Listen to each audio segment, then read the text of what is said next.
স্থবির পুঁজিবাজার গতিশীল আর টেকসই করতে দরকার নীতি সহায়তা। বিনিয়োগ খরা কাটাতে নতুন কোম্পানির তালিকাভুক্তি জরুরি। তাই আসছে বাজেটে কর্পোরেট কর হারে ছাড় দেওয়ার দাবি সংশ্লিষ্টদের।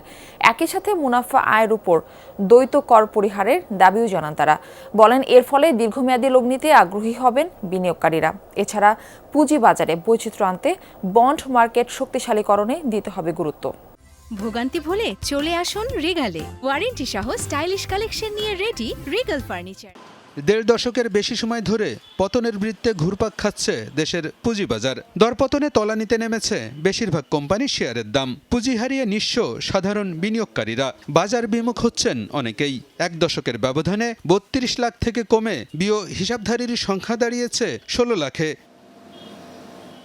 বিনিয়োগকারীর অংশগ্রহণ বাড়িয়ে পুঁজিবাজার গতিশীল করতে ভালো কোম্পানির তালিকাভুক্তি দরকার। এজন্য কর্পোরেট কর হার কমিয়ে আনা জরুরি। একসময় তালিকাভুক্ত এবং তালিকা বহির্ভূত কোম্পানির কর হারের ব্যবধান ১০% থাকলেও তা কমিয়ে নামিয়ে আনা হয়েছে ৫%। এতে কমেছে ভালো কোম্পানির তালিকাভুক্তি। তাই আগামী বাজেটে এক্ষেত্রে কর হারের ব্যবধান বাড়ানোর পাশাপাশি নিবন্ধন পদ্ধতি আরও সহজ করার দাবি সংশ্লিষ্টদের। বাজারটাকে যদি ধরে রাখতে হয়, we need lot of stocks, good stocks in the market. Kindly কয়েকটা বছরের জন্য ট্যাক্স গ্যাপটা বাড়িয়ে দেন।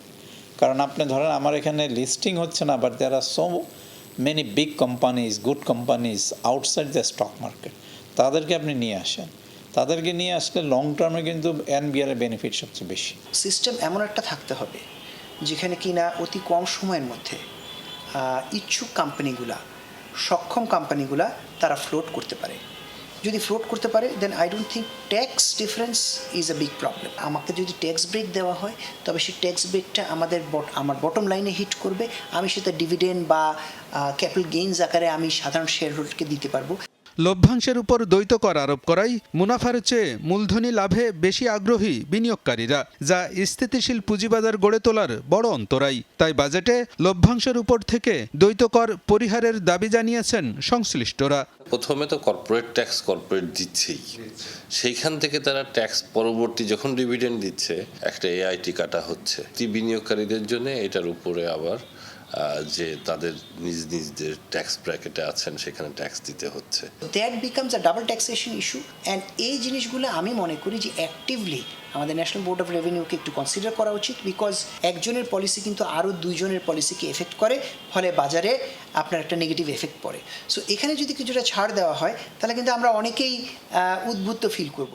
টেকসই পুঁজিবাজার গড়ে তুলতে ইকুইটি নির্ভরতা কমিয়ে বন্ড মার্কেট শক্তিশালী করা দরকার।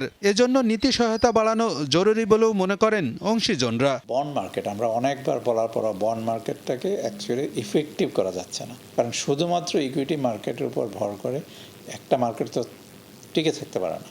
It's not a sustainable market. Foreign portfolio ইনভেস্টরদের দুইটা সমস্যা। একটা হচ্ছে যে এই যে ক্যাপিটাল গেইন ট্যাক্সটা আছে, এটার হিসাবায়ন এবং অডিটর সার্টিফিকেট সহ তাদেরকে মানে জমা দিয়ে তারপরে প্রত্যাবর্ষণ করতে হয় বা তাদের নিটা অ্যাকাউন্টে ক্রেডিটও করতে হয়। তো এটা কিভাবে সিম্পলিফাই করা যায়? শক্তিশালী আর্থিক ভিত্তি গড়ে তুলতে ব্যাংক ঋণে নির্ভরতা কমিয়ে উদ্যোক্তাদের পুঁজিবাজারমুখী করা জরুরি। এজন্য বিনিয়োগ বান্ধব নীতি প্রণয়নের পরামর্শ সংশ্লিষ্টদের। আলমগীর হোসেন, যমুনা নিউজ, ঢাকা।